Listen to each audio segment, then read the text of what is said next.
Hey everybody, I hope everybody's doing well and staying safe.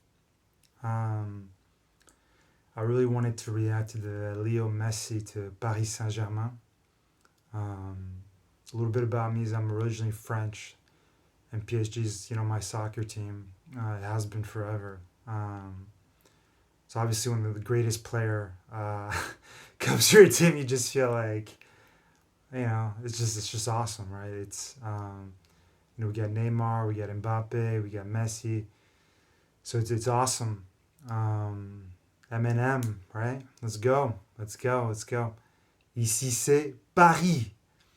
But all that is said, all the fan stuff is said. I kind of wanted to react to it as a neutral, at least as much as I can be a neutral soccer fan. Um, and I started supporting Paris way before the Qatar owners came. So obviously it's for me like seeing Messi gonna play at Le Parc des Princes, right near where I grew up. It's unreal. But like I said, as a neutral observer, you can't help but think that you know I mean Messi's been at Barcelona forever. Like he was there since he was his early teens, right? So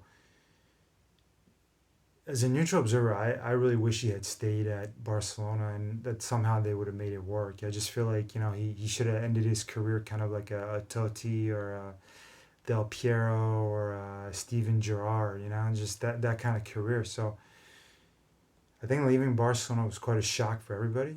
Especially he had a contract with Barcelona and it was going to go through. And then, really it just didn't happen because of the financial. La Liga blocked it because now we found out, that Barcelona has $1.3 billion in debts. The ex Barcelona president just did nothing but mess things up. He backloaded contracts. He borrowed, backloaded contracts, and then we hit an economic crisis with COVID. So it was just like the perfect storm for financial the financial issue in Barcelona and La Liga to just blow up. And yeah, I just think it's this really stupid reason for maybe the greatest player of all time to end his career at his club. I think it would have been better if he ended there. And but yeah, the financial situation is real, and it was just a very I think Barcelona was really financially responsible. When they sold Neymar for 250 million, they turned that money around just way too quickly. Um, Coutinho, then Dembele, then they got Antoine Griezmann, and I think the Griezmann's gonna pay off, especially now that Messi's gone. He's gonna be in a more familiar position. But for the other two, they just didn't pan out. So I think they kind of spent that money recklessly. Like I said, they gave huge contracts to players who didn't deserve it. You look at Barcelona; they're different than Real Madrid. They've been built on their academic youth. Just developing talents through their youth. And so I think, with Laporta there, I think coming back as their president, I think he's gonna rectify it. And they still have a huge income, so that I think the debt will get it will be lessened over time, and they're just gonna focus on their youth and developing those players, and I think they'll be fine because they've got one of the best academic youth center. But I think this year, maybe the next few years, it might be a little rough. It's gonna be a transition, which if you're Barcelona, you're not used to, right? So in terms of that, that's kind of the Barcelona side of it. I think the PSG side of it. Obviously, as a PSG fan, I'm thrilled. Um, you wonder though, at 34 years old, with Mbappe, with Neymar, in terms of winning the Champions League, I don't think it's a lock. A lot of it is about 11 players playing together and making those efforts and playing as a team. And you look at PSG, that's been one of their biggest struggles is playing as a team and defending as a team and having a team unity. Soccer's not like basketball. You can't just put Michael Jordan or LeBron James on your team and you're going to win a championship. It just doesn't work like that. I mean, Messi hasn't won a Champions League in 6 years, right? And he's had all kind of struggles with Argentina, even though this past summer he finally won a title with them. But so I don't think for PSG it's a lock. I still think they're missing a defensive midfielder and a left back. So I can see those as weak areas. And so far the Pochettino as their head coach hasn't worked out. So we'll see. I think that I'm really grateful for the Qatari owners. And, we can get into this debate about whether a country should be allowed to own a club and all that. I mean, I know that's a loaded topic, but the Qatari owners have. They turned PSG into an irrelevant club into one of the biggest clubs in football because of their investments. So as a PSG fan, I'm grateful for that. They brought in the Zlatans, the Beckhams, the Thiago Silvas. I mean, those players without them would never have come to Paris. Um, in the late '90s, financially, the French Ligue 1 was hit very hard, and PSG became pretty much irrelevant, like I said. So the Qatar owners coming is huge, but they have this thing where they care more about the image, and you can tell it's more about advertising than it is about financially, instead of competitively putting the best squad on the field. And you're seeing this because they're recruiting just kind of stars, and I love Mbappe. I think that was a great deal, but I think Neymar at the time was a deal that was good to make. But you look at his lifestyle, you look at his professionalism. I think there's a lot more to be desired there, even though he's very talented. But he hasn't. He plays like 20, 30 games a year because he just doesn't stay healthy. He doesn't do the things that professionals like Cristiano Ronaldo and Messi do to stay healthy and be fit every weekend. So I think in that sense, the Messi, I think Sergio Ramos too, Wijnaldum from Liverpool, Donnarumma, and Hakimi. I think a lot of those recruits are going to be good because they're going to add a certain like professionalism, which I think has been lacking, and leadership at PSG. But at 34, you look at Messi, he doesn't like running. And so Messi doesn't like running. And so Mbappe doesn't like, he only likes running forward. He doesn't like to track back. So essentially you're going to have a team that's pretty much cut in half. And I think in Champions League game when you're playing City and Chelsea and they put a huge intensity and you have guys that are not even running 10 kilometers a game, three guys not even running 10 kilometers, I think it's gonna be hard. It's going to hurt you. So we'll see if Pochettino can make it work, but it's.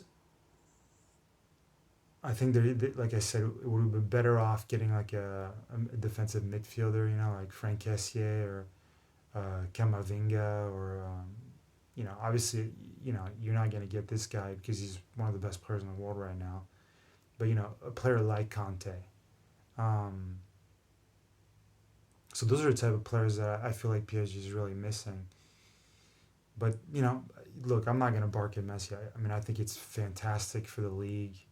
I think, although the league already kind of set its revenues, so those are kind of set, and their TV revenues are kind of low compared to the Premier League. So, so that's not it might be renegotiated next year. Let's hope so. But I think they're gonna make about 600 to 700 million, which is in today's market isn't great.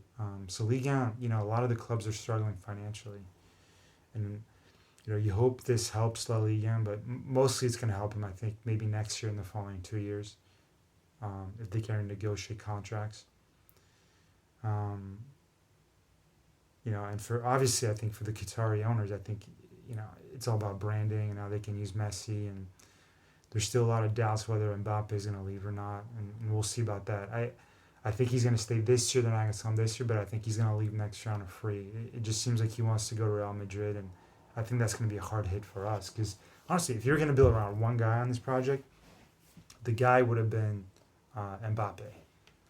I love Neymar, I love Messi, but Mbappe's 22. He's the up and coming superstar in soccer with Haaland.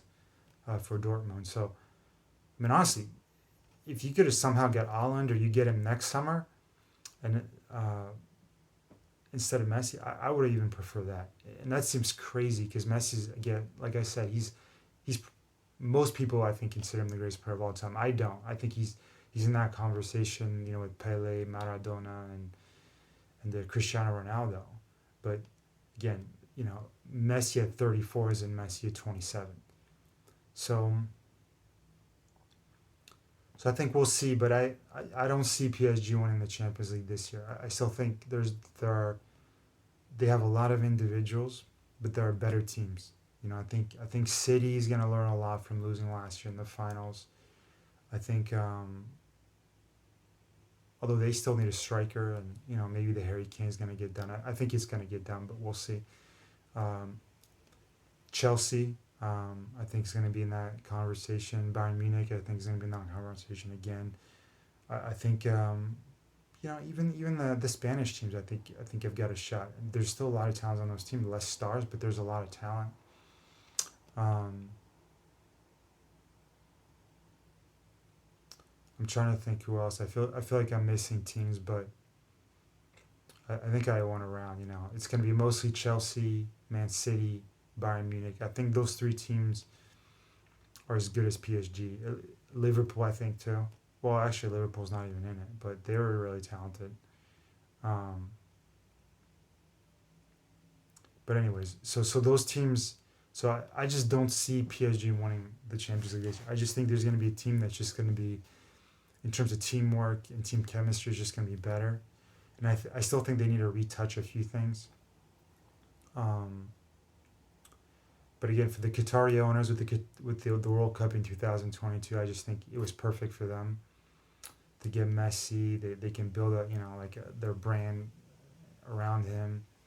Um, but I think for Messi, you could tell he was just torn up about leaving Barcelona, and I think he wanted to stay. I think Barcelona wanted to keep him, and I just think it's a shame that he didn't ultimately retire there. Um, Again, as a huge PSG fan, I'm blessed, like super happy to see him week in week out in my club. But even from a just a football perspective, like as a neutral fan, just you know you want it's gonna feel weird to see Messi from as a PSG player. I think obviously if he was gonna leave Barcelona, it might as well be at my club. At PSG. In Paris, the City of Lights, the Champs Elysees, the Eiffel Tower. The City of Love. But um, yeah, no, there's no way in hell he should have left Barcelona. And I think he knows it because that's why he was crying. Yeah, the previous summer he didn't want to leave, but um, you could tell, once Bartomeu left, and he had a problem with that direction. Now we can see why, because financially they were making a lot of mistakes. The club just wasn't run properly. But I think that's going to change with Laporta coming back. I think he's going to emphasize the youth system a lot more. But yeah, no way Messi should have left. So I think for most soccer fans, I think as neutral observers, I think that's kind of a tough thing to see. And honestly, I wonder at 34, how much Messi has left, how hungry he's going to be at PSG. There was a lot of talk about Messi potentially going to MLS, so we'll see. I don't know. Ronaldo's really aged well, and Messi's aged really well too. But I don't know. We'll see if he has that same type of hunger. I can tell. Cristiano Ronaldo is going to be probably playing soccer till he's 40. I mean, his fitness is just insane. His work ethic. Messi's. He has great work ethic and all that, but he hasn't seemed to me the guy who's just as crazy about his body as Cristiano Ronaldo. Maybe it's just because, you see Ronaldo more the superficial and he talks more about his training. Messi's more the quiet, he's always been more the quiet guy. He appears more humble than Ronaldo. And it's funny because I've actually always been a little bit more of a Cristiano Ronaldo fan than a Messi fan. And how, and it was always a rumor that Cristiano Ronaldo might go to PSG, especially after Real Madrid. I thought he was going to go to PSG for sure and not Juventus. And and out of the blue, it seems like we get Messi, and that's huge. Super happy. Um, but yeah, I would have always thought it was going to be Ronaldo instead of Messi coming to Paris. Um,